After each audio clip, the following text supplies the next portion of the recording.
to a show.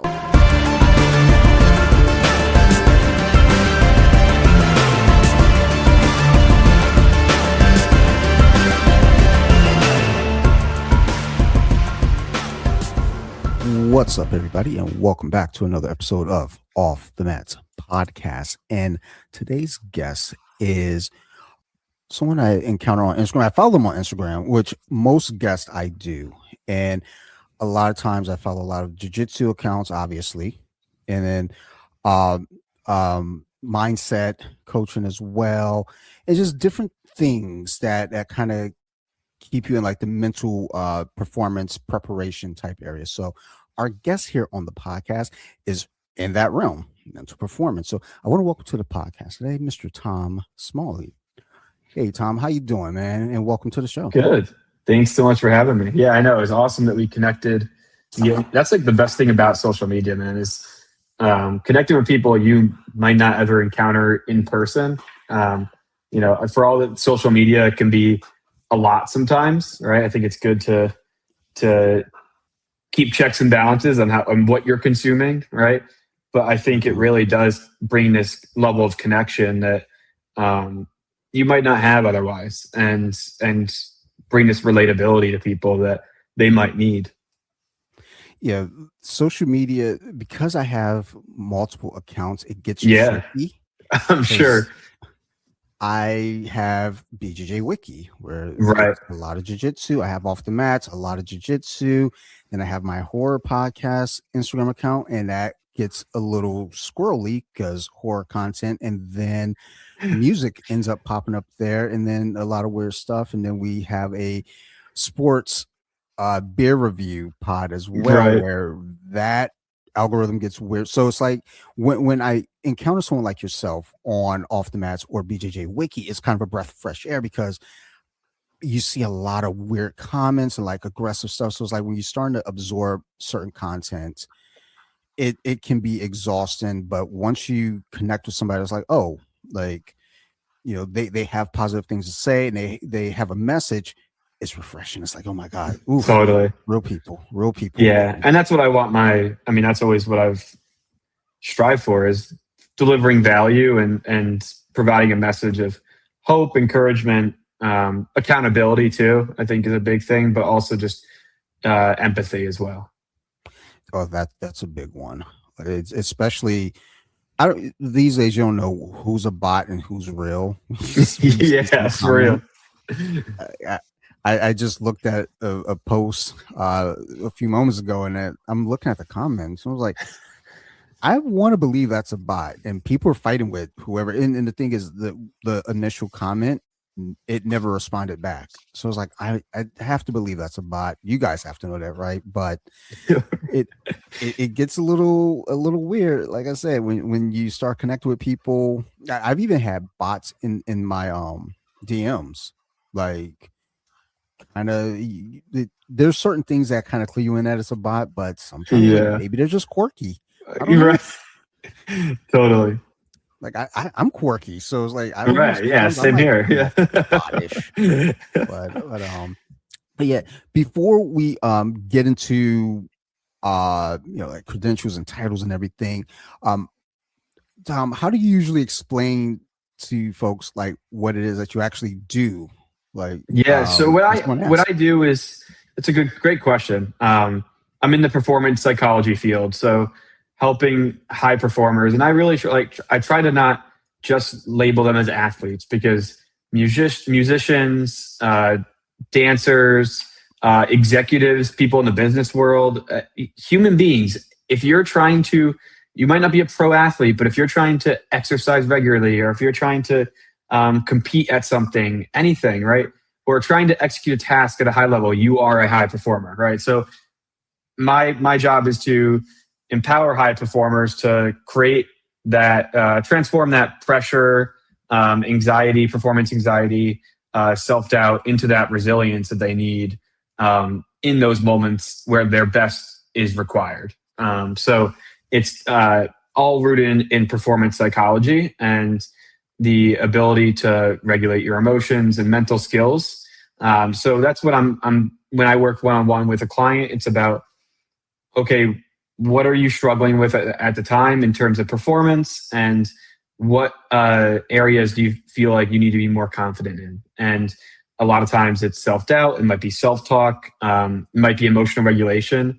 I think the more I'm around, especially combat sports, that emotional regulation, right? Like anger, frustration, panic, none of them are wrong feelings, but if you let them drive, you're burning fuel you'll need later in the round. And that's a metaphor of life too, right? So all these emotions that we have, you should feel them, you should allow yourself to feel them, but if you hold on to them and don't know how to control them and regulate them, they're going to bite you in the butt later on. So yeah, I work in performance psychology, and it's super rewarding. I mean, I would say, obviously, I would say probably 70% of my clientele is athletes, high school, college, a few pro athletes. So, I think when people hear mental skills and mental performance, people necessarily might think that it's only geared towards athletes. But I do like to make the distinction that, hey, if you're an adult,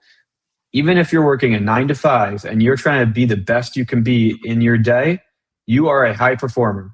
And if you want to be taken that seriously that way, I have an everyday performer program that I work with busy adults that need that structure and need help and accountability and habit coaching. So along with the performance psych, a lot of it goes with habit coaching and learning how to create healthy habits. So I do a little bit of both, but I would say mainly with athletes.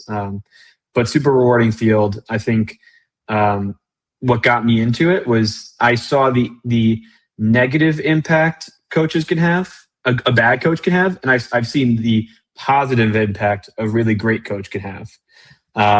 So coaching for me is in my DNA, and it's something I love. But it's incredible the impact somebody can have on somebody's life either way.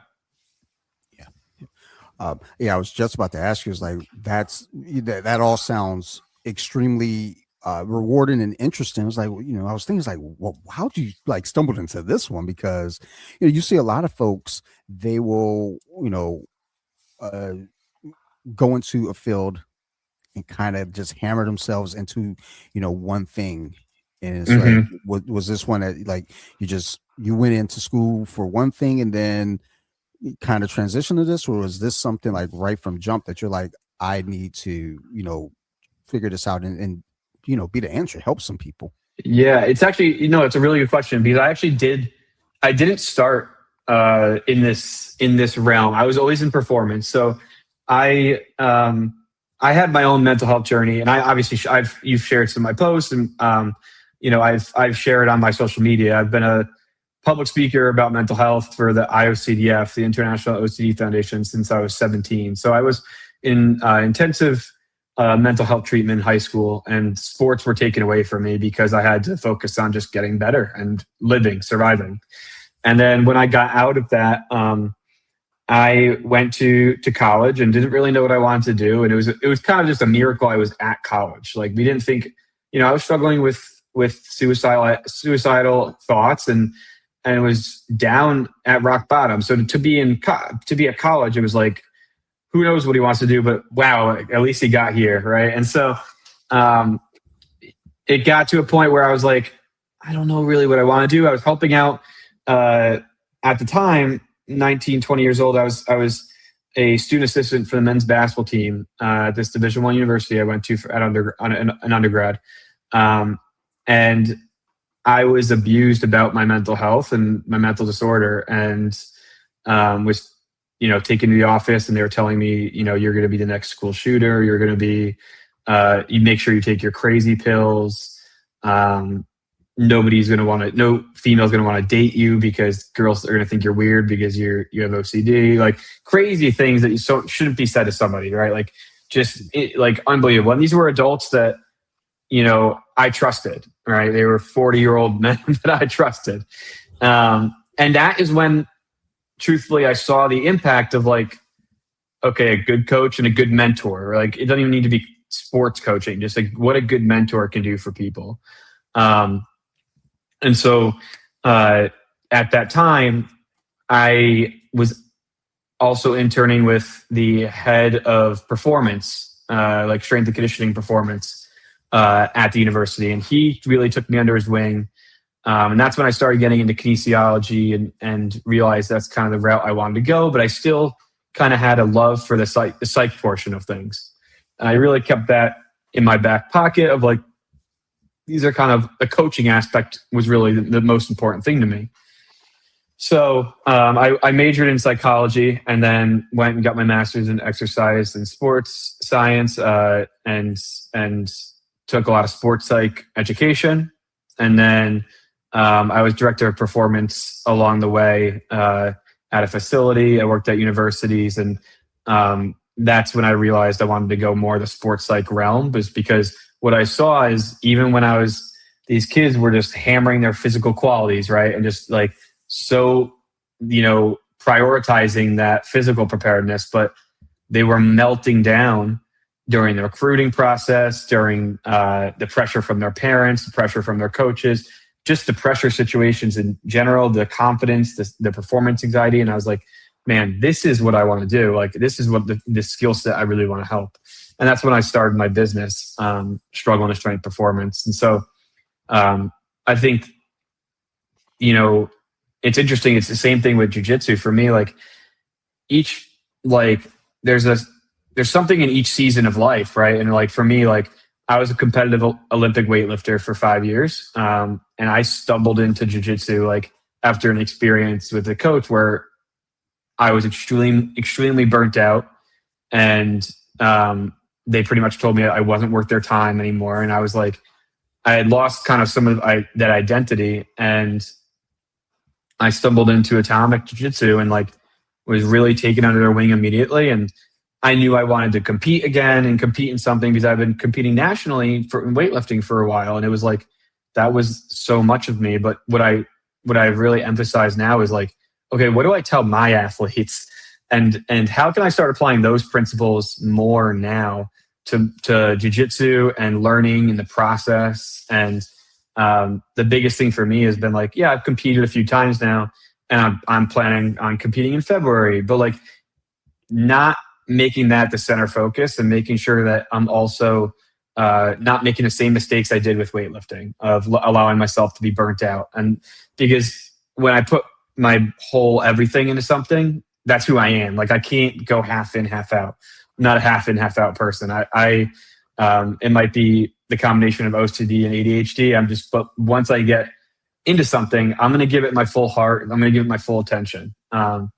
So all that to be said, like it's been really rewarding for me to go into jiu-jitsu, because I feel like I'm using the mental skills that I teach athletes way more now than I ever did previously. It's just like wild to hear, like talking about like your mentors and coaches and stuff that way, and then you taking a positive from it though. Totally. And then saying, well, I don't want to be that way. And also right. even just here, you're saying like, when you're into something, you're all in. Mm-hmm. And I think sometimes, with folks, sometimes they see an athlete or a student like that. Sometimes like maybe they don't know how to even handle that, Totally. No, it's a very good point. That's a very good point. I think my first weightlifting coach I had that I was with, because I moved to Austin, Texas when about 9 months ago. And so my first weightlifting coach back in New York, I'm really close with still, and we still talk a lot, but I had to transfer coaches when I moved. And that coach, when I moved, just didn't, the coach when I got here just didn't understand me and just didn't understand what motivated me, and kind of, but they also didn't necessarily take the time to, right? And so I think that's what it comes down to, and I think, needless to say, like, again, everything has a season. And I think like that Olympic weightlifting experience and getting my competitive athletic career back that I never thought I was going to have, pushed me to pursue something else, right? And have the courage to walk into a jiu-jitsu academy where I had no martial arts experience. Like, just thought like, man, I'm physical, I'm an athlete, like, I'd love to learn. And I think what's cool about it is that the people at my academy like got to know me before following me on social media and seeing my story and kind of seeing what I struggle with. And I got to that was the first time probably in a while that I've really, because all my friends and family like have been there with me for a while now. So like they know everything, right? But whereas I got to walk into a place and they got to know me just by me showing up 6 times a week and getting my ass kicked sometimes, a lot of times, right? I'm like the nail all the time because I'm a white belt. But what they didn't realize is that like me getting my butt kicked 6 days a week, like, is nothing compared to what I've been through. Right. And I think some people there still don't realize. They're like, man, he shows up every day still and he still gets up after, everything. But like that's a joy to me. And so I think it's really interesting, but it's been really, really refreshing. People getting to know me in a way where I can be goofy, I can be kind and just kind of friendly and absorb learning from such a tremendous professor and his other coaches, that their scope is just, hey, here's somebody that I don't know their background, but just loves being here and is here 6 days a week and wants to be here every time he can be.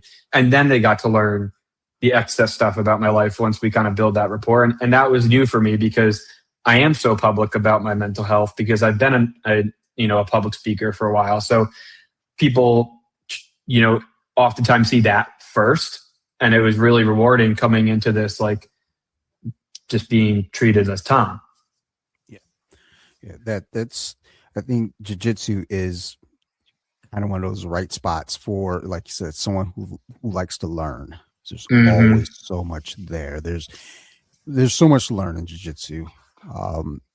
So I'm glad you're able to find that and really get introduced to a group of people who, just, hey, you're a guy out here on the mats. You want to, learn this martial art. They didn't look at all the other stuff first. They didn't get that opportunity out the gate. So that's good, right? Because you come in with that, with that first, and then now you get labeled immediately. Like, right. Oh, totally. great. You're this guy. Meanwhile, you're there to train, Yeah. There's no, people won't ever be able to tell, I get stuck in compulsive cycles still. And there's some days that are, I'm sure, they see it in my face. Sometimes I'm way more tired than other days because I had a really tough day. I'm battling. And then some days are really good, but either way, I know when I show up there, I'm accepted for me. I'm welcomed and they know I'm excited to be there at the end of the day. And I know I'm lucky because that's not everywhere, right? I mean, I've read on the interweb, I've read on the internet, right? Like, on Instagram, you see people talking about certain experiences they had. And the reality is that happens with every sport. And I think what I thought was just trauma with the Olympic weightlifting world, it carries over anywhere. Like there are academies that maybe don't run the same way as mine does and are, don't have the same outstanding qualities that I'm talking about. And I think what the advice I would give to people is I went to 5 different places before I actually found Atomic and did like trials at all those places and none of them felt right. And then I walked into Atomic at the 5th place and I was like, oh, this is the place.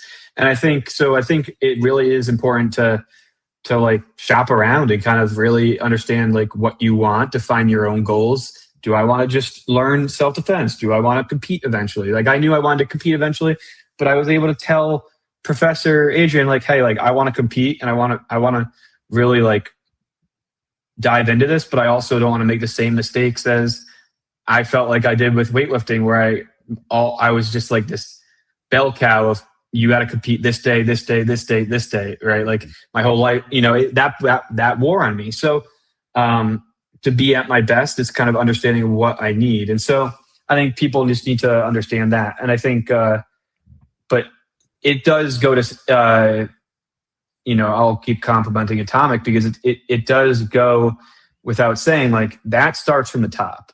Not only is professor tremendous, teaching wise and building relationships, but all the other coaches too. And I think that just creates this environment that just you want to be around, even if you're, even after rolling, I'm getting my butt kicked, but like people are helping you. And that's it. And that's that community where I moved and I had nothing. Like I didn't know anybody when I moved to Austin. So to have, aside from my girlfriend, like who I met like very soon after I moved here, but other than that, like I didn't have a community. And then I showed up to Atomic and I had that community.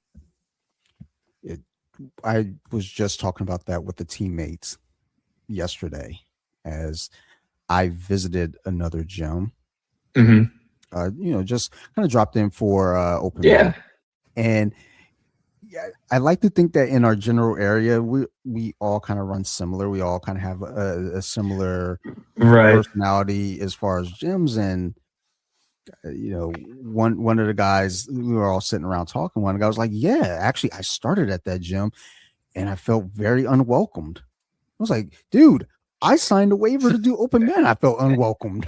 Right. They didn't even see my rash guard yet. They didn't even see what gym I was from.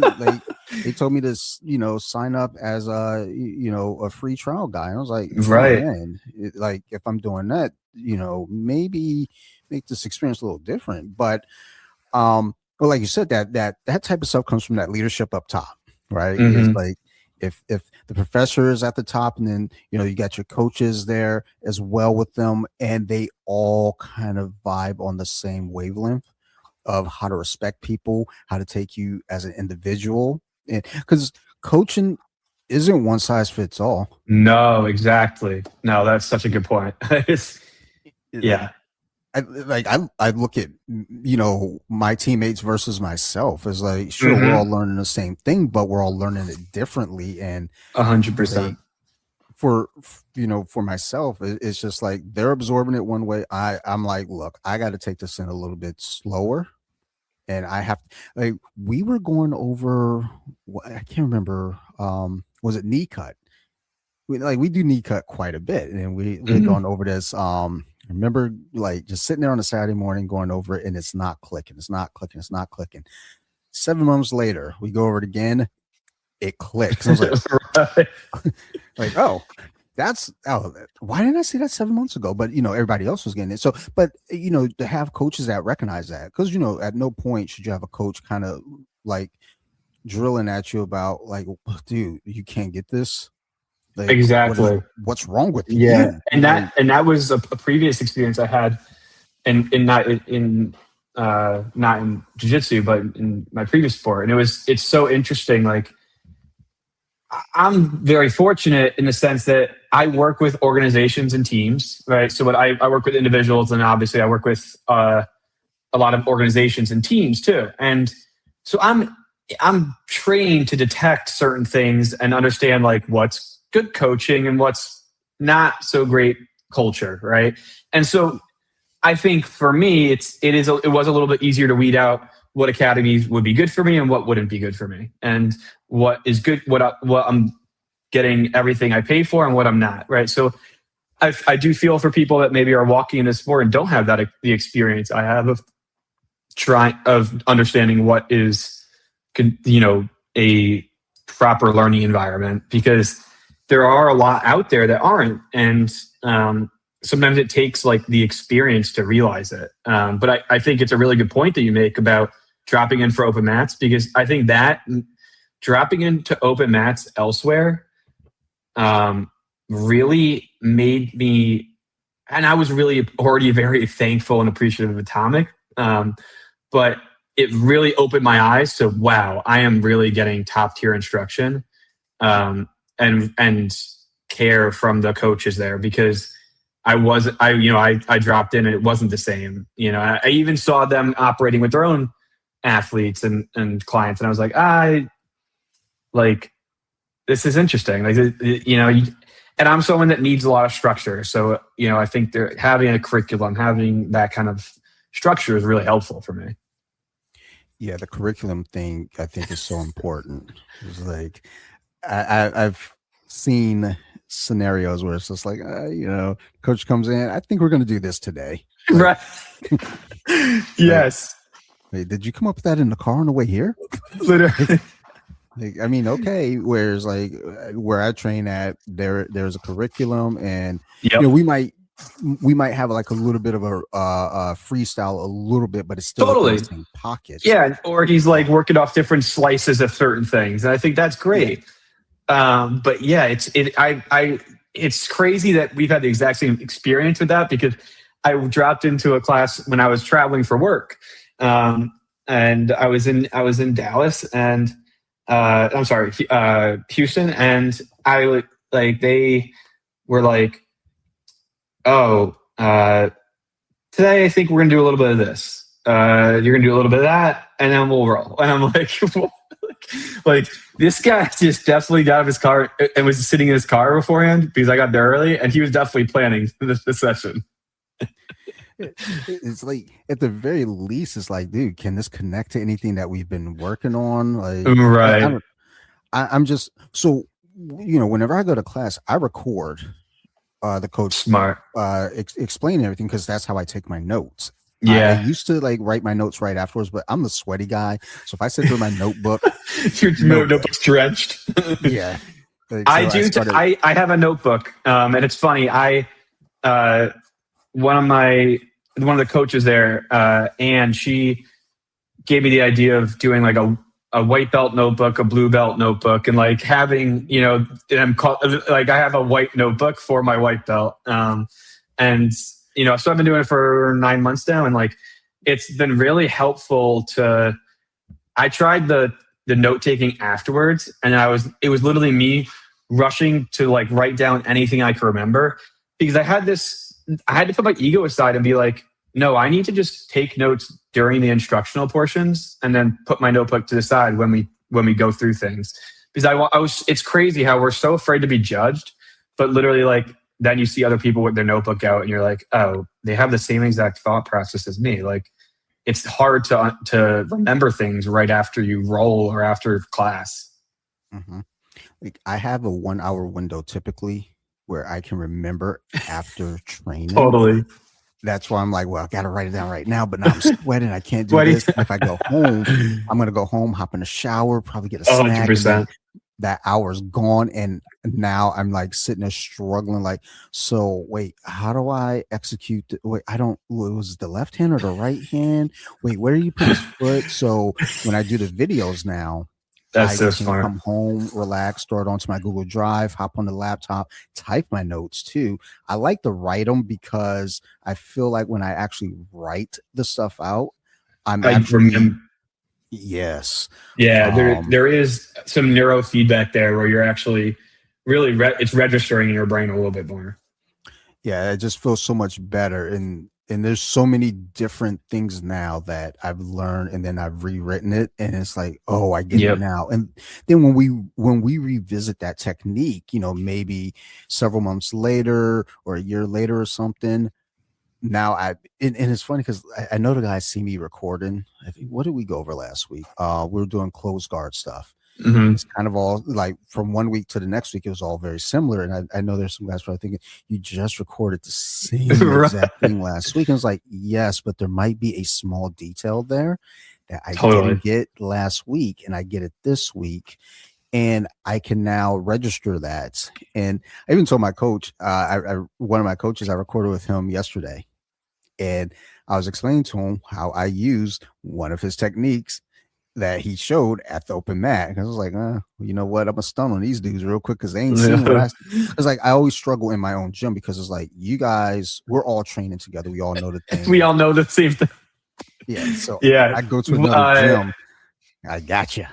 Totally. Our academy does there's a 101 program and an advanced program. And so like you pass your combatives belt, your 101 belt, and you get put into advanced. And it was so funny because like once I got to advanced, I'm trying like the essential things that we learned in combatives. And then the advanced people be like, I learned that 3 years ago. I'm like, oh gosh.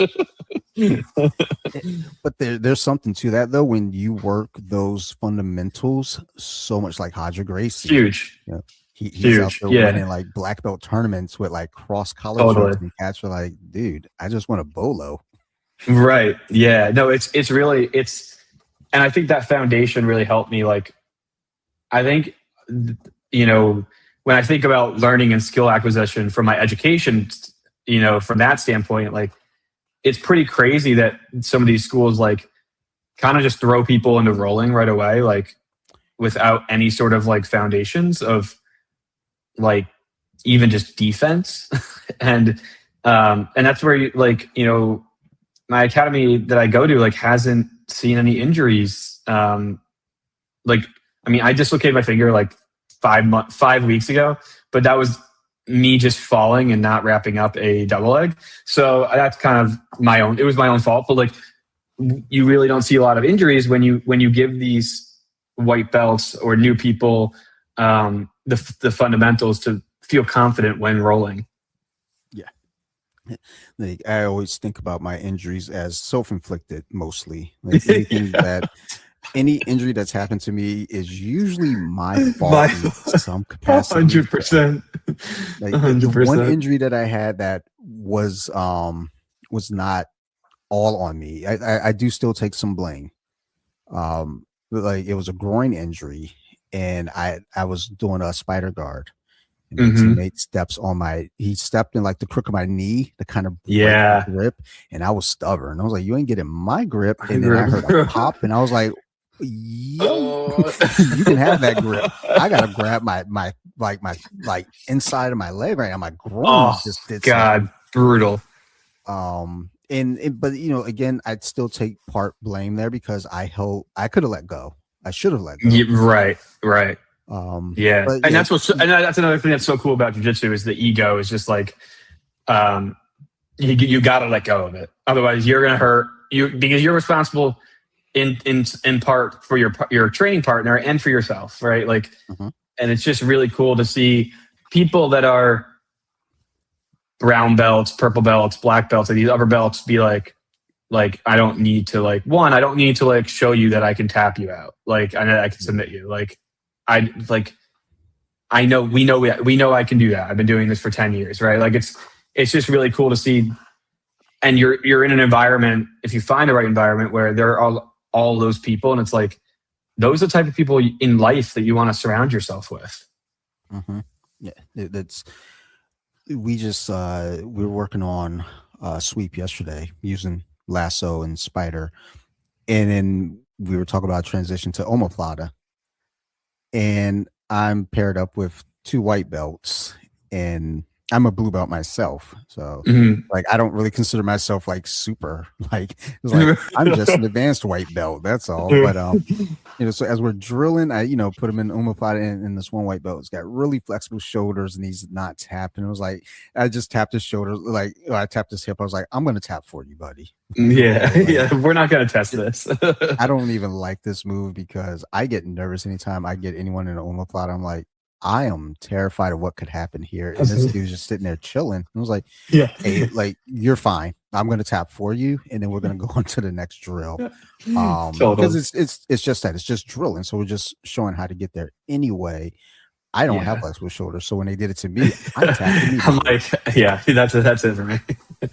Yeah, that's actually been interesting coming from Olympic weightlifting. Is a lot of my stuff was overhead. So my shoulders, I do have pretty like flexy shoulders where I don't, and certain positions where people are like, I mean, even in competition, there was one time where someone was trying to get a Americana on me, and like, my shoulder is just so flexed, but I was always in this position in the clean and jerks and front squats. So like, my shoulders were so mobile, and I remember the guy looking at me like just kind of like, why won't this work? I practice it. I know it works. Like, what are you doing at it? Like, you're gonna want to just bail on this one. And that's an important thing though too. As you mentioned ego earlier, that comes into play when you're in competition or you're just live rolling and you get something, you got them dead to rights, and it's like, it's not working. You have to understand and know when to transition to something else. Like at the open mat, I was rolling with one of their brown belts, and he and I were talking about that afterward because he was going for something, and I fancy myself good at defending it. And we talked about it afterward. I was like, yeah, he was like, I figured I wasn't going to get to that, so I had to transition. And you know, I told him, I was like, yeah, your actually your timing on that transition was great because like I was like, all right, I got a plan right here. And he moved. I was like, oh, it's rats. Maybe that's why you're the brown belt. And I'm not. But just having that understanding, knowing like, hey, this isn't going to work for me. I got to go for something else. Because you have so many people, like not even in jiu-jitsu, but just in life, when we're pushing out a task and we're like trying to do something, it's like you might want to readjust, take a step back. Totally. And that's what I feel like jiu-jitsu at least has taught me, because if this was Dante 11 years ago, right, yeah, it's definitely there's so much I learn in jiu-jitsu that's such a metaphors for life too.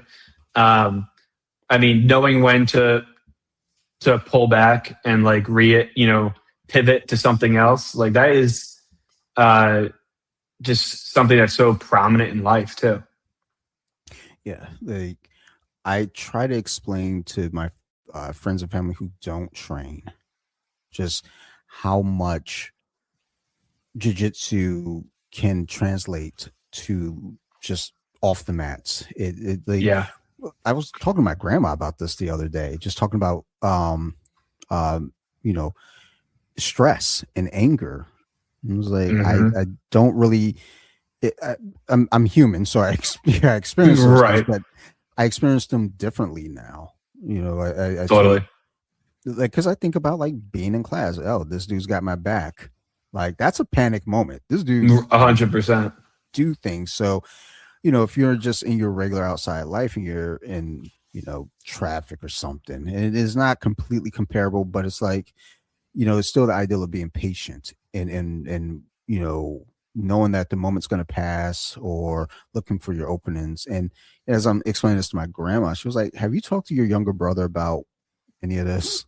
I was like, I mean, maybe I should. I talked to him. It's like 2 minutes, and not only that, you have to want to accept these types of things too. 100%, and that goes with any coaching, any of that personal development. I mean, when I work with somebody, there is, I could do so much, but if there's no buy-in and I'll build the buy-in, but like if they're not committed to change, or at least have the desire to change, it's a lot of friction. It's going to be way tougher. I think that's one thing that's been really cool going off of the jiu-jitsu in life, right? Like it's been really interesting for me how much it's grounded me and just provided so much like safety and structure, which is like such a weird word to use in a combat sport, but it really maybe it's psychological safety, but and just like that routine and structure of just learning and building towards something. And I think obviously that's a situation and environment that I like to be in. But with Olympic weightlifting, there were so many chances for me with my OCD to ruminate and to have panic attacks, find myself stuck in compulsive cycles. Whereas when I step on the mat, there's no time. It doesn't allow me the time for that. I ruminate far less. I'm way more present. And I think that's been something that jiu-jitsu's really taught me, is like being more present and thinking forward, but still being in the moment, because you're trying to, it's the game of human chess, right? So I think that's been really, really interesting for me, is some of the qualities that it's given me that's applied to real life is structure and patience and being more present in the moment. Sure. The ideal of letting go of that ego plays into that patience. I was thinking about that with your weightlifting background and history. And I was things like, because I briefly went to school for kinesiology, very briefly. Like when I say briefly, I 2 classes, and I was like, Yeah. maybe this isn't it for me. I'm just gonna go lift weights though. Yeah. But think about ego lifting. My buddy and I Yeah. used to go to the gym after work, and he finished through. He finished school and everything. He got his degree in kinesiology. I was like, yay! Now you can be my personal trainer. Right. Exactly. But we would go to the gym, and we kept it simple. And we see these other guys. This one young man, he I don't know what he was doing, but I was like, that's a superhero over there. Yeah, he's training to be a part of the Avengers. Yeah, I was like, what the like what? But then our lifts start turning to ego lifts. Yeah, like we started, and for me, I guess it worked out. For my buddy, not necessarily, but he was fine. He got back to it, but and then I stopped lifting. I was like, I don't need to do this. But I was kind of thinking about that too. Like when you think about sports like jiu-jitsu, wrestling, even in weightlifting, why do you think there might be such a, I guess, complicated relationship between ego, vulnerability, and just kind of that approach to it all, like how they separate and compare? Yeah, it's a really good question.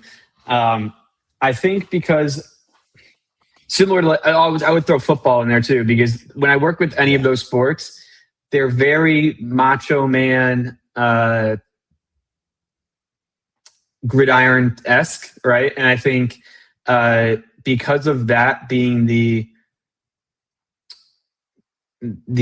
overall feeling and kind of progression of the sport and aura of the sport, people think they need to embody that. And the reality is the more patient, the more vulnerable you are, the more you're going to actually absorb and learn.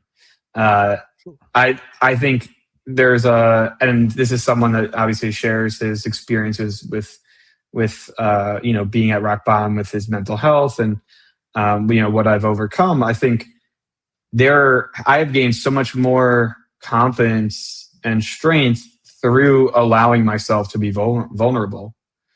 And I wouldn't trade that for anything. And not only that, the connections you make with people by being vulnerable are, one, impossible to replicate, right? And then two, yourself being vulnerable, you might open up a world where someone never thought they could be vulnerable and throw their ego out the door or leave their ego at the door and actually be honest with themselves too. I always find vulnerability to be an interesting, I want to say icebreaker, but kind of I used to have a job where I worked in a warehouse and we'd have temps come in, and I was always that guy. It's even though I'm introverted, that warehouse was my home. So when you're coming in, I was a little bit more outgoing. But I remember talking with this one young man, and I was telling a story, a very silly story, but really putting myself out there, telling some major personal business, not anything gross or nothing, but it's right. And then he ended up sharing a story that was very open. It was and I felt kind of it's interesting that you were sharing. And I thought about it, I was like, is that how this works? I opened up and shared something that kind of put me at a vulnerable spot, and he felt, well, you share, I can share. And I was like, oh, so I always think about that now as I go into conversations, even this podcast sometimes, totally. Talking and sharing about my battles with depression and mental health matters, and having other guests open up oh, okay, well, we're sharing here, let's go. And it's and it took me a while to figure that out. When I say a while, I'm 47. I don't think I figured that out until I was maybe 42. I was like, huh. I guess it's kind of like do unto others. If you're kind, they're kind. But Like sometimes people are like, oh, since we're sharing here, let me tell you this one thing about this one weird situation. It's like, whoa, Yeah. not shaming you, but yeah, we are sharing. totally. One thing I also kind of wanted to ask about, I guess, in the pocket of mental health and but more so mental toughness. And anything is like the difference between mental toughness and emotional suppression, because it's like you can have somebody that's like, we see it, and we use football as an example. Having played football, in the past, there are those times you go on the field, you mess up. It's an emotional moment. I know for me, missing a tackle, letting up a score, and it's like, but you got to be tough. You can't show, you can't show that like you. And that's that toxic. Totally, that's that toxic masculinity that I believe is very apparent in these types of sports, and a lot of it with men's mental health and men just kind of being thought of as like you need to kind of mask your emotions. I mean, early on in my Olympic weightlifting career, I had someone that told me that I wear my heart on my sleeve. I'm too emotional. And I mean, like, I am who I am. I mean, like, I think emotional regulation is important, but I'm not going to hide what I'm feeling. I mean, I think there's benefits to it, right? I think there's also, if I'm not able to regulate it, then it's a problem. But I always like to define mental toughness as the ability to stay engaged in effective behavior under stress and discomfort and uncertainty. So, like, you're able to still be at your best when your best is required, even under a lot of stress, uncertainty, uncomfortable situations. And I think that's like where people don't recognize, like, they think mental toughness means I'm just going to push through it. I'm tough. I'm going to pull myself up by my bootstraps and just push myself through it. And that's not what mental toughness is. It's the ability to have psychological flexibility and adaptability in stressful moments, right? So staying task focused when emotions are high, acting in line with their values when and their strategy, not their feelings, right? Recovering quickly after mistakes, tolerating discomfort without rushing through it or quitting, right? So, like, those are the things that are real mental toughness. The mental toughness that oftentimes gets misconstrued is pushing through it, that emotional suppression of, like, no, I'm not sad, no, I'm not angry, right? And, like, if you tell yourself to not feel something, you are going to feel it 10 times more. Like, or if you tell yourself not to think about something, you're going to think about it more, right? So if you just allow thoughts to be thoughts and not facts, and you allow thoughts to be, you're mindful of them, but then you allow them to float by, then you're able to still have that psychological flexibility and mental toughness to act according to your values and regulate your emotions more and show up in those big moments. There's always that, just that weird societal drive of it. When my daughter was younger, I'm a very emotional person.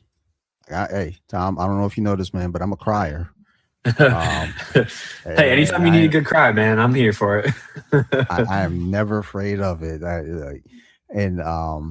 I've always told, like, friends growing up, because it's like, you have that toughness, but there's still that emotion. I told people, I was like, oh, I cry, but I also keep this in mind. I'll beat you up while I'm crying.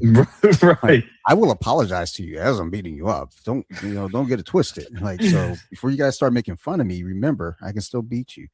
But, like, when my daughter was younger, I remember wanting to make sure that she understood it was okay to have emotion. It was okay to show emotion. And like, we were watching an episode of Bernie Mac, and there's an episode that got me in the feelings. And I want to say she was 3, maybe 4.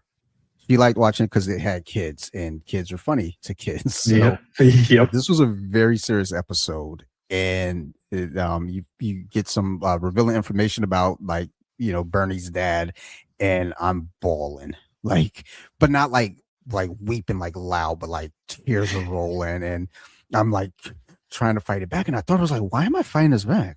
Like, just let it roll. Like, what are we doing here? And especially since I've told this child here, it's okay to have emotions, and never feel shame to cry. Now she does throw that back at me at times. Yeah. When she got older, because there's also a thing to like, if I get hurt, it hurts, but I don't need to scream. Right. And one Right. time she scraped her knee and she screamed, and I was like, honey bunny, hey, is the screaming make your knee feel better? She was like, you told me it was okay to have emotions. Damn it. Like, I don't have time to argue this with you right now. Yeah. Let's go. Yep, exactly. Yeah. But I mean, it's good that you're doing that. Like, I applaud that, because I think that's where that thinking has come from, though, is it's generational, 100%. Like, the coaches and parents that I know of athletes that I work with that are mentally tough and are able to regulate their emotions are coaches and parents that understand the importance of that and teaching their sons and daughters that. Whereas the coaches and parents that I know that their kids aren't able to do that, typically they're the parents and coaches that are 60 plus and maybe, or weren't, still have that generational gap of like, this is the way we did things and this is the way we're going to continue to do things. Or my dad always told me to buck up and move on, right? Or just shut my brain off, right? Like, that's so outdated, and that thinking is so dangerous to youth minds too. Oh yeah. I mean, you still see it a lot, even with folks like I said, I'm in my late 40s, so there's still a lot of us, Gen X, the later end of Gen X, and early end of millennials. You have a lot of that mentality. You see it on social media a lot too, where it's like, growing up, we had this or that, and it sounds like something super severe. It's like, that's not a flex, dude. That's child abuse. Right. Literally, I was like, there. I saw it. No, that's such a good point. It's like, oh well, back when I was a kid, we didn't do any of that. It's like, well, I'm sorry you had that experience. That's really sad, right? Like, that's not awesome. You got me. Yeah. And I just thinking about my kid and saying like, hey, I want to make sure that my daughter is aware. Going out there, and she's super big hearted. It's just like my wife and I, our occupations now, we work with people and caring for people in separate realms. I think she's more at the beginning of life caring for people, and I'm more at the end of life caring for people, which is kind of right. funny that way. But in my daughter, one day, my wife and I are talking, my daughter comes and goes, that's why I have such a big heart. And I was like, maybe. It could just be, though, in the house, we are very aware of our conversations. We are aware of trying to understand mental health better here. Yeah, totally. Because if you don't start early, it becomes a big, I didn't start going to therapy until I want to say 31, 32. And it's probably long. I'd gone on and off throughout my younger years. Just when you go through the foster care system, you have to go through therapy because they got to make sure that this isn't affecting you. But wasn't, that was kind of, again, mandated versus like you choose. Totally different feel, right? Yeah, absolutely. I'm sure. I mean, obviously I don't know what that feels like, but I could imagine when you're forced to do, when you're forced to do anything, it's not as empowering. But when you choose to go better yourself, when you choose to go work on things, you're going to obviously get more out of it because you're so open to change. Yeah, yeah. I've always thought of that, with our daughter and our neighbor. I believe our kids are the same age. I believe she is going to therapy now, and I always say is like when it comes to mental health, therapy is never something you should ever turn your nose up to or say, I don't need it because Right. this or that. I mean, life is stressful. So, for kids, especially in this day and age. So, now, and this is just regular folks. Now, again, kind of cutting back to athletics, that's even more stressful because you have now this thing of if I lose, like, is my worth less? If Yep. I win, do I mean more to, my coaches, to my family, to my teammates, to my friends?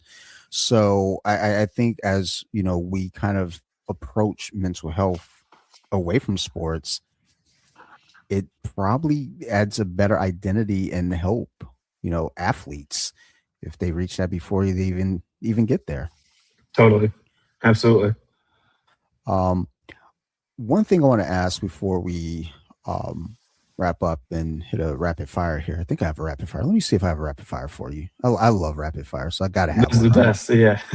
I do have a rapid fire. We're Good. going to do that. Um, One thing I want to ask though is about coaching and mistakes that coaches who mean well, like well-meaning coaches, like what are some mistakes that they might make um when it comes to dealing with athletes, whether it be with anxiety or any kind of mental health or mental toughness, I guess, for lack of a better term there.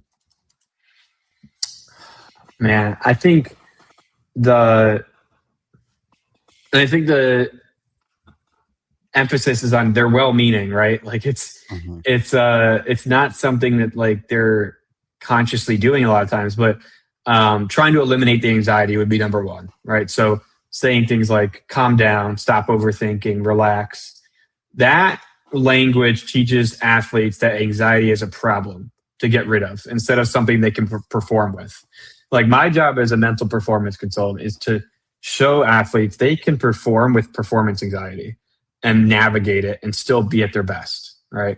And so I think trying to eliminate the anxiety is number one. And then I would say I see a lot of coaches, and this is more when I was in a college setting. It was it was honestly, I'm going to get on my soapbox real quick. This is one of my biggest pet peeves is they would say that guy has no motor. And it means like he's not motivated. And you can't label somebody like that. Like that's not doing anything. Like the coach needs to ask themselves, okay, so motivation isn't something you're just born with, right? You get it from internal and external resources. And so it is the coach's job to produce an environment. If you want someone to be intrinsically motivated, what environment are you as a coach producing and creating, cultivating to make that athlete or to allow that athlete to become intrinsically motivated, to have a motor, right? And so I would see, I'd be in on these recruiting meetings and, year-end reviews, that kind of stuff. And I'm like, you're just labeling a 19-year-old kid because maybe he didn't do exactly what you wanted when you didn't. How dare him not live up to the expectations you never vocally said out loud, right? Like, and so I think setting these expectations that you don't actually communicate clearly with athletes, but then also labeling athletes just after one performance or after, like, if we start seeing a pattern of, oh, you didn't get back on defense, you didn't, your effort's not there, right? Like there's that absolutely, there's accountability for that. But as a coach, some reflection of like, what kind of environment am I putting this athlete in that is helping them become intrinsically motivated? So that would be the second one that I see a lot of. That's one that I think I've had a problem with with myself, dealing with anxiety through the years of, all right, Dante, calm down. And then Totally. once I started going to therapy, we started working on breathing exercises. And then I've even like, what I've started doing is if I feel like I'm starting to work up, I'll drink some cold water. Just chug Absolutely. cold water because it slows down my breathing. I'm forced to breathe through my nose, and then the coolness kind of feels soothing. And I can't say that works for everyone, but I know it works for me. And it's not an all time fix either. Sometimes I'm still kind of Absolutely. worked up, but Yeah. I mean, I always say, like, when I work with clients, I have short-term solutions we can apply in the immediate term, and then we have long-term work we need to work on. yeah, yeah. That's I think is huge. Just understanding the long term work. Like, Absolutely. it's not immediate. And people always want to think like, oh, this is going to work right away. Like, no, we got other steps. But Right. you know, Tom, we're learning. Okay. We're learning. Absolutely. All right. So before we wrap up, I would like to do. Let's see how many I got here. 1, 2, 3, 4, 5, 6, 6 of them. Right. Awesome. I'm going to do 6. Maybe we might do 5, but we're scheduled for 6, but we could possibly go 5. I'll leave it up to you. All right. First one, hardest lift for you mentally, not physically, but the hardest lift that you had to do. And how was it tough for you mentally? I would say, I think mentally, the hardest was a snatch. There's a lot of technical cues you have to worry about. The minute you get the wrong foot pressure and lose tightness in your lat, like there was just so many things to think about. I would say it was almost like overstimulating with cues, and I struggled with that. So I would say the snatch, when I was an Olympic weightlifter, that was definitely my toughest battle.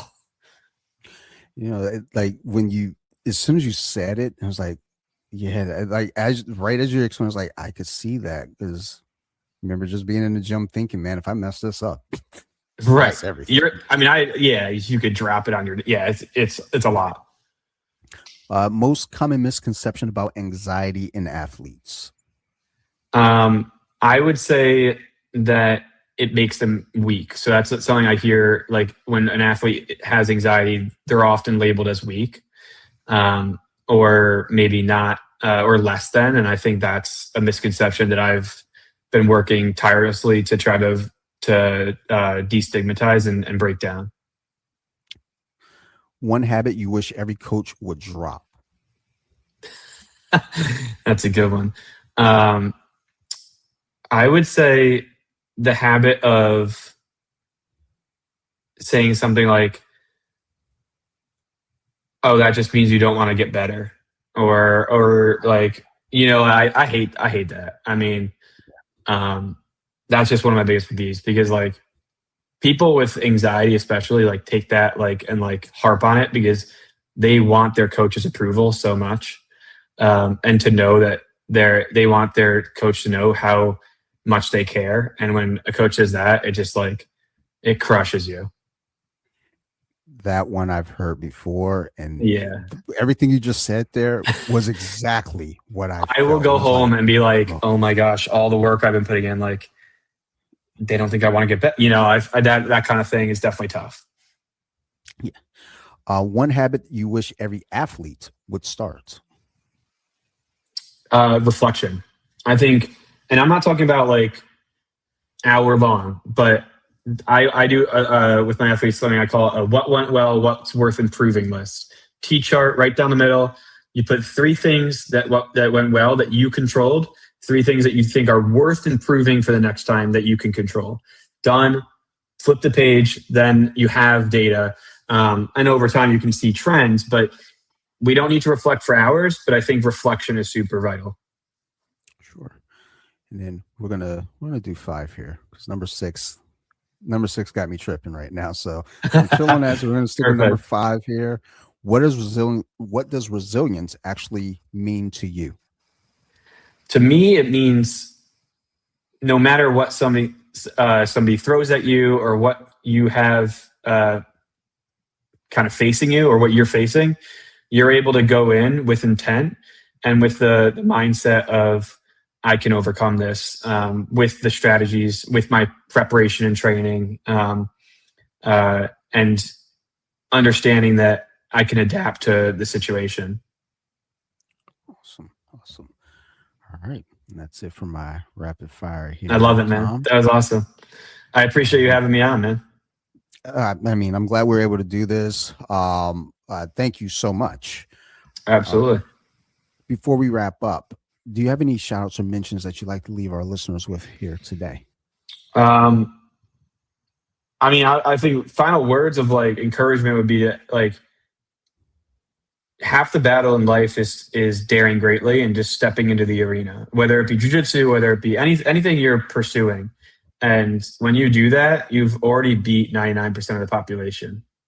And so give yourself a pat on the back. Understand that showing up is more than half the battle. So I encourage anybody to just show up. And then if anybody is looking for resources, my website, struggleintostrength.com, and my Instagram at S2S_smalls. My DMs are always open, and just I'm open to helping others and collaborating with people, and that's what I love to do. So, awesome. And then a big shout out to Atomic Jiu-Jitsu in Austin, Texas, too. I'll be sure to put the links in there and add Atomic Jiu-Jitsu as well to the show notes. Absolutely. And as always, to you all, the listeners, thank you. If y'all have any questions, concerns, criticisms, anything, feel free to reach out. You can always find me at bjj.wiki on Instagram or Off the Mats Podcast as well on Instagram. I'd like to give a big shout out to my crew over there at Nerd Rage Radio: Bobby, Chris, Joe, Marilyn, Phil, Ricky, Tiki, Farrell, Chucky O. I tried to make the run. I tried to like spit out all those names and I stumbled because I was going to repeat. It's fine though. It's fine. Thank you to those guys though. If it weren't for Nerd Rage Radio, I wouldn't be doing a podcast. So thank you to them. If you like the show, thank them. If you don't, it's their fault, not mine. I also want to shout out my other podcast. So You Like Horror. If you're into scary movies, go check it out. As we enter the new year of 2026, we are approaching the theme of horror television. So we're going to be talking about things such as Haunting of Hill House, Midnight Mass, Welcome to Derry. What else is there? Twilight Zone. Are You Afraid of the Dark? Scooby-Doo, Where Are You? Because y'all may not think it, but as a little kid, that was a terrifying show. That shit was scary. it still gets me sometimes. But that's what our theme will be for the year. We're going to be approaching those. And then we're also going to be talking about some of the films that might even kind of connect a little bit. Like if we're going to talk about Welcome to Derry, we're probably going to do an episode on it. If we do Haunting of Hill House, we're probably going to do an episode on The Haunting because those are both based on the same book. So, we're going to try to have some fun this year with the podcast and those themes. But go check it out on Instagram. So You Like Horror, all the words separated by underscores. And then if you're looking for the podcast, which I know you are, where are you listening to this at? It's there. I bet you. I promise you. Just go check it out. And then last but not least, I want to thank our guest here today, Mr. Tom Smalley. Thank you very much for making the time, sharing your experience, sharing your story, and just really opening up and working with us today. Thank you. Absolutely. Thank you for hosting me. No problem. And I'd love to have you back on just as we're talking. I was like, yeah. Dude, like there's so much Absolutely. more, but yeah, I know. Like otherwise, like my wife, she texted me, was like, "Hey, dinner's ready." I'm like, "Man, we're getting into the weeds right now." You got to bring that plate down. Just go ahead. Like I'll mute while I'm like over here slurping spaghetti. But to you all the listeners again, thank you. We love you guys, and y'all know what it is. You all keep listening, and we're gonna definitely keep making this show.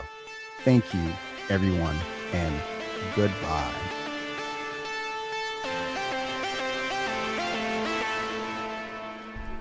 Deep with it. Now let me sing a song.